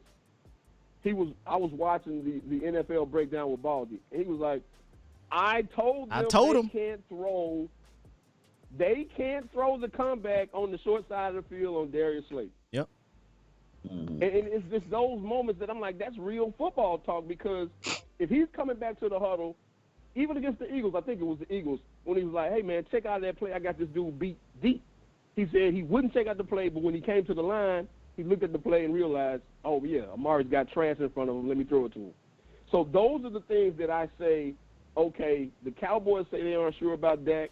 What I'm telling Dak to do is say, excuse my French, F what y'all telling me to do. I'm going to do what I know is right. And let me interject. I want to go there. So I was going to flip it on you. The defense, it's hard to do that defensively because it literally is what's the word when all the strings are attached, you pull one, the other ones go. If one person is rogue and it's not by design, that could screw you up. However, one thing I've been asking Dak Prescott to do for the last 2 years, and one thing I wish he can just grow is some kill. Is it's called it's a dose of called Kill. it's called fuck 'em all. If he can get the medicine called fuck 'em all and say and do it with Romo did and said what you want me to do? Kill. Hey man, get rid of this damn play. We finna do this and do this and do that. That's the one thing I wish Dak Prescott would do, and he did it a few times. He did it with the Amari Cooper touchdown against the Eagles, and that's why I say, I will flip it on because defensively it's hard to do that. Offensively, as the quarterback, I wish he did that more often. But he trusts his shitty ass coaches way too much. Let me tell you this when you go rogue. Like I said, my dog Cheeto Awuzie in that Jets game, the Roby Anderson touchdown. So I'm glad Jason Garrett is gone. Yeah, we all glad that Coach Redball is gone. But in that Jets game, the difference maker of that game was Roby Anderson. It was the Jets was in their side of the end zone or what have you, back deep in. My dog Cheeto Awuzie got aggressive. He said, "Okay, I'm gonna redirect." He tried to jam him. He missed. He got burned. The safety over the top. Guess what? He was nowhere to be found. Jeff Heath was too far off to connect from that pass. It's touchdown the opposite way. So do you still want your players to play rogue? Do you still want your players to play not within the confines of defense? That can cost you the game. I think that it was a 1-point game that they lost by against the Jets. And I'll up one you, dear Law Nation. What were the things we were hearing about from former players and coaches last year? Xavier Woods was playing a lot of hero ball. Jalen Smith was playing a lot of hero ball, and it got him in trouble. Man, but great call, brother. You definitely got us to dive in. Hold on. To dive in. Please let me finish. Oh, my bad. Oh yeah, finish. All right, let's look at the Jets game. Like I said, I'm gonna come back to the blue tinted glasses. All right. Nobody is really talking about special teams. That's coaching. I give you that. But even on the 2-point conversion, everybody and their mom knows that Greg Williams is going to sit in the house. We weren't prepared for that. Dak didn't check out of it. He threw a ball at Jason Witten. Honestly, that was a pass interference, but anyway. Okay. 50-50, right. My man that called him but blue tinted glasses, though. I'm a huge Wire fan. That thing was blue a pass, tinted glasses. I love them. I'm going to go find But you're you. right. You're right. Check out of it, man. Check out of it. But this is check out of it. God, you about to get me mad about that damn my game. My man was talking about the Wire a few callers back. And that's a crazy scene because that's one of my favorite scenes as well. But if he goes about 10 seconds before that, Marlowe says, "I ain't much for meetings." And that's what the Cowboys told Dak. I ain't much for meetings. Hey, man, that's what it sounded like. They offered him an offer in March and said, "This is it. We ain't talking no more. Sign on the dotted line." Hey, man, I love y'all show, man. Y'all keep doing your thing, man. I'm in the ATL, man, and this is going to be an interesting year. Big game, James, man. I sense some frustration, bro. I feel you, man. I feel you. And I'm Cowboys. I'm Dak all the way, man, but I just feel like we can't look at this thing one-sided. Indeed. Love it. Love that call, man. Good call. ATL. All right, let's get 864 in here. 864, what's up? That's Virginia. Hey, what's going on, fellas? Not much, man. man. Thank y'all for what y'all doing, man. Y'all doing a great job. And Big James, what's up, big homie? I have a question. Oh, what's up, KG? I have a question. We got 31 million against the salary cap. So my question is, what do we do to move forward? Or are we going to move forward and try to bring top talent on the defense like Jamal Adams or Clowney or Everett or whoever? What moves are we going to make now? So we just stuck with what we got with the decision that they made. Can't do it. Go ahead, James. I just want to hear what y'all got to say about that. Let me just do this right here. You can kiss that what we got. Stuck what we got. Everson Griffin, Clowney, Adams, This is so frustrating about this, man. It's so frustrating because this is and Schefter said it. This cripples Dallas cap, and when I say cripple, I don't mean it's cap hell, because a lot of people go, "Oh, we cap hell." We're not in cap hell. All it takes is a stroke of a pen, and we're not in cap hell. But it does cripple the cap this year, next year, for us to do these type of moves. No longer can we sign a Clowney at $10 million, in my opinion, unless you somehow you got to get rid of Crawford. In my opinion, you can technically still trade for Jamal Adams, technically, because he's on a deal where only pays him like $9 million this year.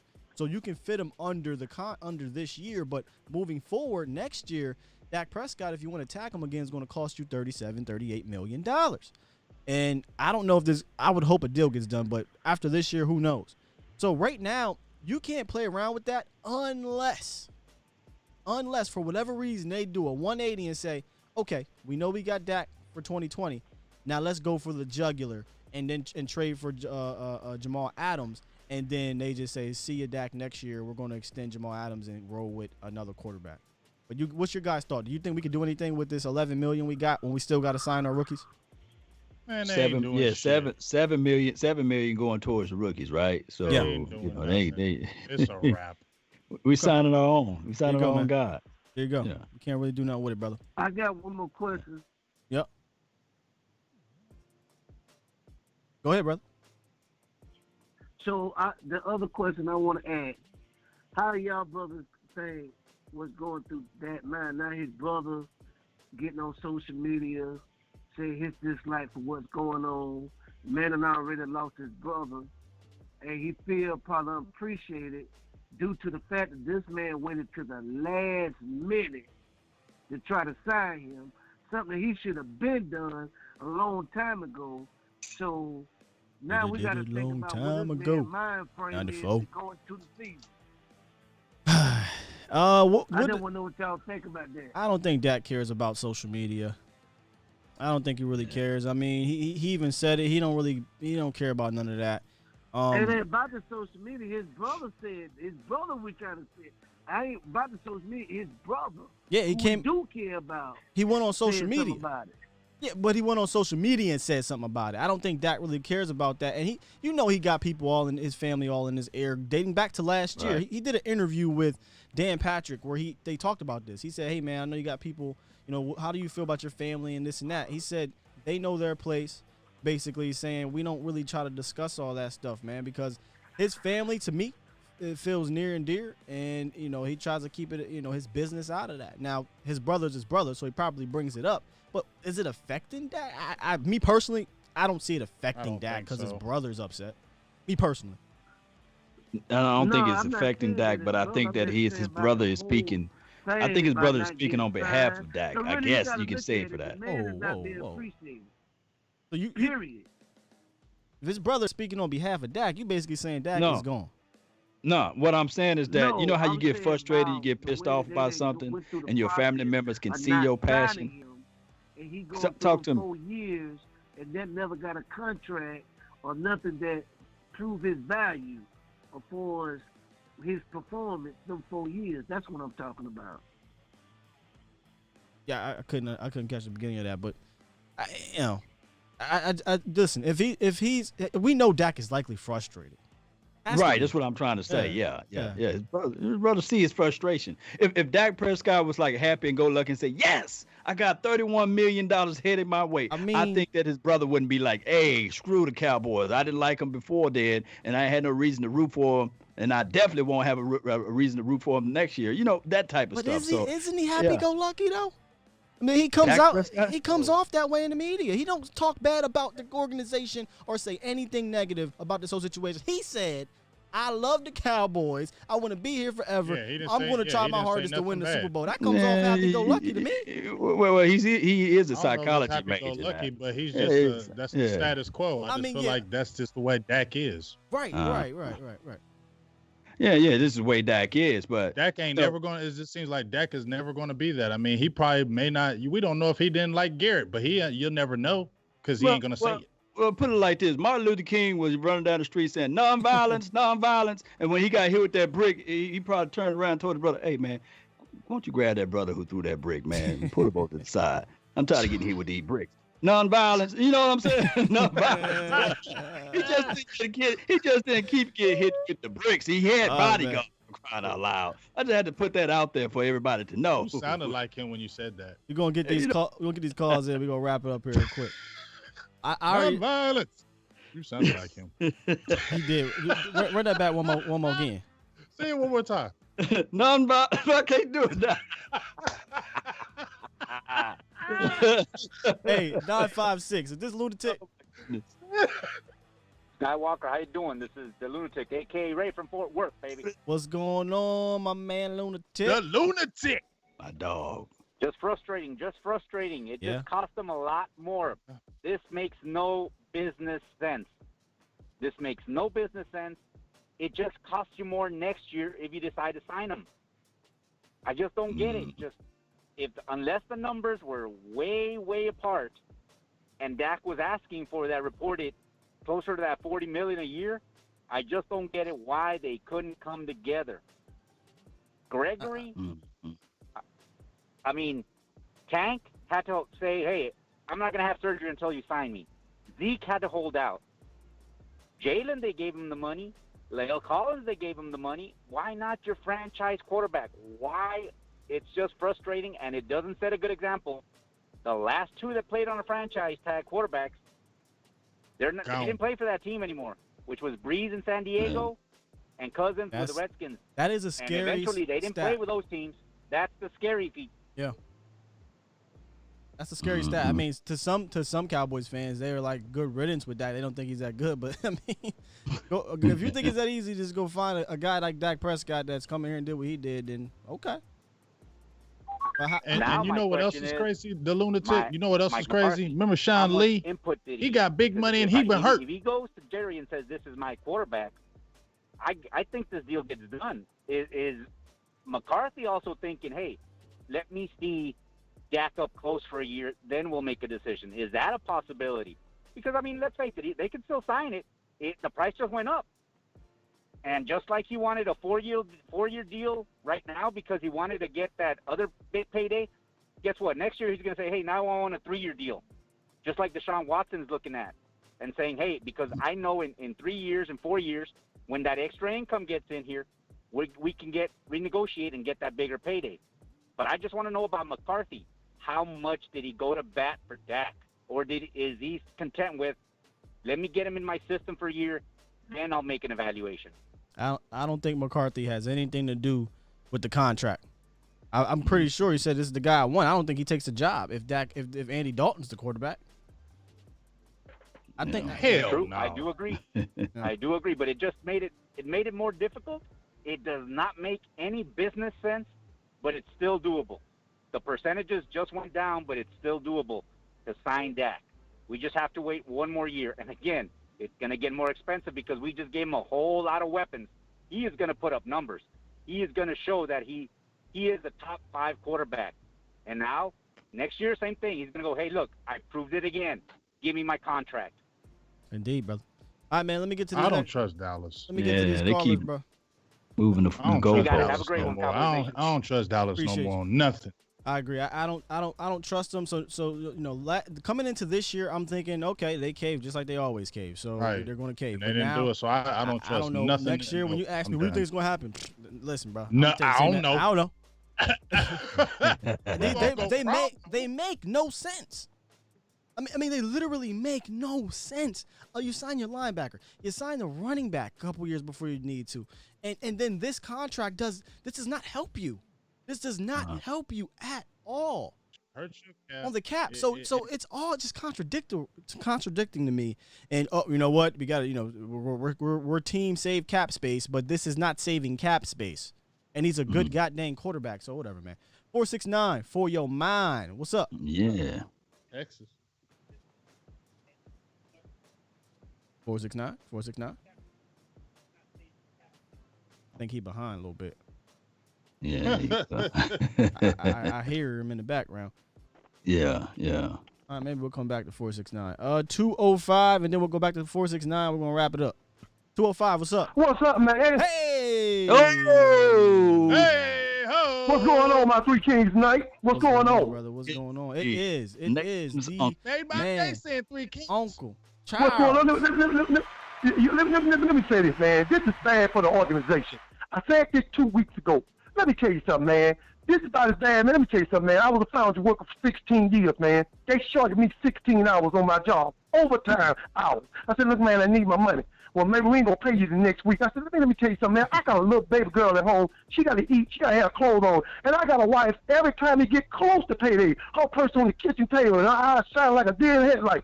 You don't give me my money, man. So I want to know from you three kings tonight, what is really going on? What is the really underlying thing that's going on with this situation? Because I got a feeling y'all got more in y'all heart to say, and I just want to really know, what do y'all think about this situation?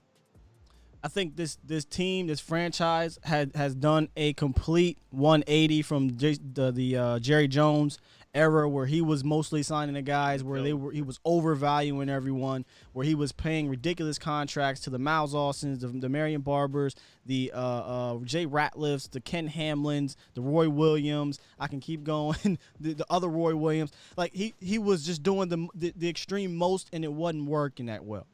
And I think Steven kind of started to take a little bit of that away from him, and he just flipped it upside down on his head.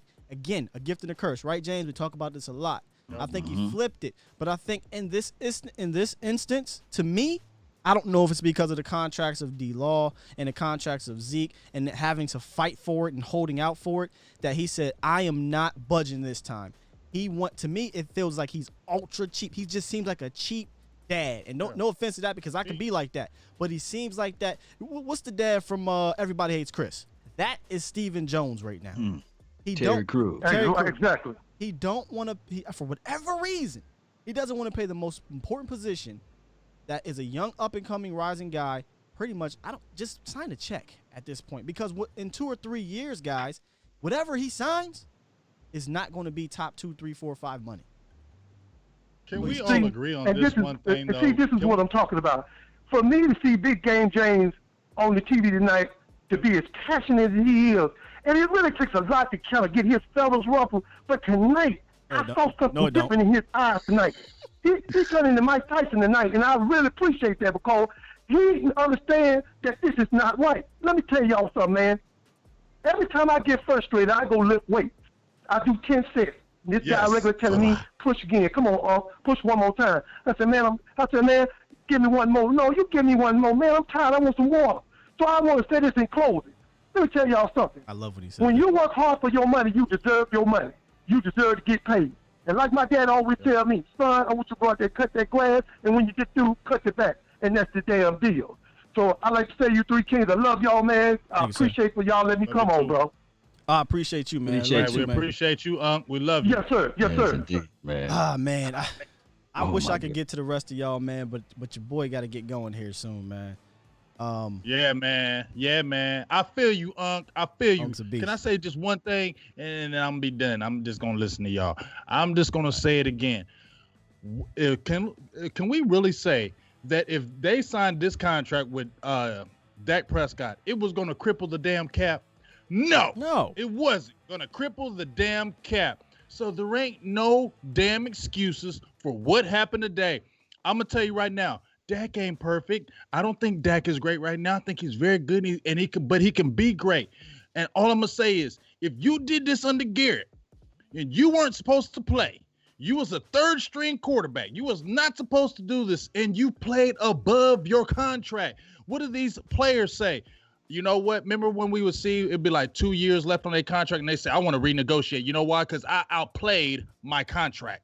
My numbers are way better than what I was drafting. I want to renegotiate. People was getting all ants. Dak outplayed his contract as a 4th rounder. He deserves this damn money. And Steven, I like you. Okay? I liked you. I'm not going to say I hate you, but I liked you. But I don't like you right now because you piss me off with this shit. Because you always talking, oh, this is our guy. We're going to take care of you. We're going to take care of you. And you were so pompous with your chest all out. It's, here's our final offer. Take it or leave it. That is not how you treat your franchise man, because you didn't come at Romo like that. And I bet you if you had Troy Aikman, you wouldn't have did that with him either. So don't do it to Dak. Dak has done everything you wanted to do in this organization. He has 2 NFC East titles. He has a winning record. He's never been in trouble. And yet he's still sitting here with just a 1-year deal. No. So basically, what you're saying is, Don't like your attitude. That's basically. You're what damn right. Man, how do you follow that Boy, up? I can't, man. I'm speechless, man. Big Game James, man. Hey, you spoken nothing but the truth. And I think the nation need to hear that. They need to hear that passion. And on top of that, for those who out there saying, okay, Dak Prescott not the end all be all. He's not this and he's not that. Well, who do you want? Who do you really want to play for the Dallas Cowboys at this time? I mean, we've seen people with good arms or great arms. Matthew Stafford. We didn't see him do anything. Didn't we see him do anything in Detroit land? We've seen the likings of other quarterbacks throughout this plane didn't really do anything. And especially if we're going to revert and going back to just the Dallas Cowboys, Tony Romo did a great job for us. Yeah, one can argue and say, it was just a decent job. But he didn't do it all for us. Dak Prescott got half of the amount of playoff victories that he got. And it's not even half of the time frame, right? Mm-hmm. It's not even half of the time frame. So all I can say is that the Cowboys made their bed. They signed this guy for a $31 million franchise tag. They talked about we're going to try to do what's best for the team. And they just sat there and lied to everybody's faces. They didn't give us the opportunity to do what's best for this particular team. Last year, we was talking about we just needed to do this and do that. We sat on $30 million almost last year and didn't really make any moves last year. So all I could say is we better do something this year in the midst of this crisis of the virus. We don't know what's going to go on. We don't know how this thing is going to fully operate. But all I can say is you might want to play this right here, Scott Walker. What's that? They need to get the damn act together. Oh, yeah, gotcha. Don't like your attitude. And then Get your damn act together. Indeed, man.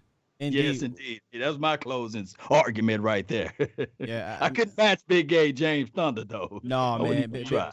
Yeah, Big Game James is definitely he spoke for all of us. I'm pissed, dog. Yeah, he spoke for all of us. Not right. You know, he spoke for all of us, and I really don't know what else Dak can do aside from winning a Super Bowl. I don't. That's the only thing you can do. That's some bullshit. Because if you go to the table with just standard numbers, you're talking 7th in completion percentage, and this is throughout his career. Aside from Patrick Mahomes, right? Of players that have thrown at least 1,200 passes, and that's 300 per year since he's been in the league. 7th in completion percentage, 6th in passing yards, 9th in passing touchdowns, 11th in interceptions, 8th in interception percentage, touchdown interception ratio, 8th, passer rating, 8th, yards per attempt, 8th, adjusted yards per attempt, 8th, adjusted net yards, 6th, passing yards per game. He's middle of the pack because we were a running team. Total QBR, 3rd, passing DYAR, 6th, pass plus rush DYAR, 5th, total EPA, 2nd, pass EPA, 6th, EPA with dropbacks, 5th, pass success rate, 8th. What more do you want him to do? I digress. Yes, indeed. I don't know what else this guy can do besides win the Super Bowl. All right, man. Listen, we're going to wrap it up because I'm going to say one last thing. I'm sorry. Don't tell me that shit about Tony Romo winning all that shit. We forget all them damn games. He threw all them damn interceptions. We about to score. Interception, Tony Romo. We about to score. Interception, Tony Romo. Yeah, he carried a lot of games, but he lost a lot of goddamn games, too. So shut the hell up about Romo ain't did all this shit. Romo ain't do shit. You got it? Hey, Dave, you remember that game? It was the Washington game, and it was the Washington. He threw that interceptions for the playoffs. And all we had to do was win that game. And people talk about the defense, they talk about the offense, but the offense and the defense was good that year. It was no problem with that. All we had to do was beat those funky Washington team, and it was first interception to Miles Austin. The other interception was, These were bad interceptions. I just watched the game yesterday again. So don't tell me. I'm not saying you, Law, but I just watched the game again yesterday, and there was some trash-ass interceptions. And everybody forgets about all them damn interceptions he was throwing in the games when we're going down to win, and he throws interceptions. And don't give me the excuse. Romo never had a defense. Romo never had this. Romo never had. Yeah, he did. Yeah, he had all that. But we didn't win with him. So shut up. Oh man, listen. I can't follow that either, man. I can't follow you. And you say some people said empty stats. Yoga Flame. All those stats are empty calories. They're not, man. I gave you so many stats that are literally not calorie stats. They're in-depth stats, and I could go even further. But here's the thing, people. This is what kills me about people when they say give me reasons and we give you reasons. It's eye test. Well, win the Super Bowl. Dog, what? No quarterback is doing that by themselves. No quarterback is carrying teams by themselves. I don't know what more you want them to do. Scott, I gotta say this so I could go ahead and hit people with these facts. And the myth already been busted open. It's just that the 4-letter network, and you can say when they say empty calorie stats, that's coming from Shay Sharp, right? But when you go and do your homework, majority of Dak Prescott's stats came from the second and the third quarter. When is the final quarter is? It was garbage time. Yeah, that's the fourth quarter, right? How all of a sudden the second and the third quarter is the garbage time quarters? Listen, boy, people don't watch football, but it's all good. In the fourth quarter, that's off the field. He keeps his head up. He don't walk with his head down every time he throws a damn interception. In the fourth quarter, in overtime, when the game has been within 8 points, Prescott has been great. He's been the league's I'm reading this from Bill Barnwell.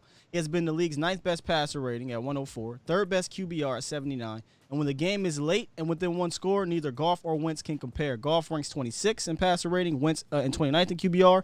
Wentz ranks 19th in passer rating and 19th in QBR. Okay? Now, he also has the best winning percentage in games decided by 8 points or fewer at 19 and 13, while Goff is similar with 13 and 9, and Wentz is 13 and 17. So don't tell me my man can't get it done in their empty stats. That's not an empty stat, fam. Now, last year, could he have been better? Yes, he could have been better. I would totally agree with you with that. But 1 year, 1 game does not make a career. Look, let me just throw this out. I gotta correct him right quick. I got to, and I know we are shooting our part in ways.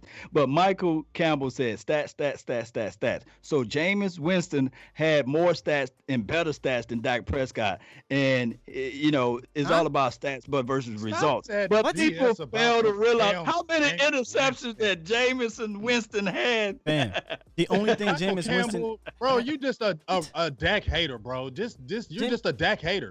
That don't even make sense. Jameis Winston's with the stats that matter was atrocious. Right. Absolutely atrocious. All right, man. I gotta just hate Dak, bro. I gotta get off of here. Shout out to I love y'all. If that shirt looks good on you, really Scott. wish oh, thank you, man. Yeah, look. Hey, Law, we gotta figure out how to get everybody. Oh, you gotta everybody the shirt, man. We gotta get a link. We gotta get some type of way for everybody to get the shirt or a hoodie or what have you. And get everybody on here, man. We'll figure that out, and we're definitely gonna post it everywhere on our social medias once we figure that out. But man, y'all know what it is, man. It's the late night hype. Y'all have been awesome. I would love to keep going, but your boy's about to go on a kind of a vacation. Ain't really a vacation. I'm just getting out of here for a little bit. But listen, the chat was popping today. We were deep up in here. Shout out to my chat as well. You guys were live in here. I wish I could have won in. Y'all know how I do. I always go in with the chat. But we had great callers, amazing callers in here. Appreciate the donations from all platforms. Thank you so much, man. We love you guys a ton, man. This show has literally grown because of y'all. I mean, flat out, y'all sharing it.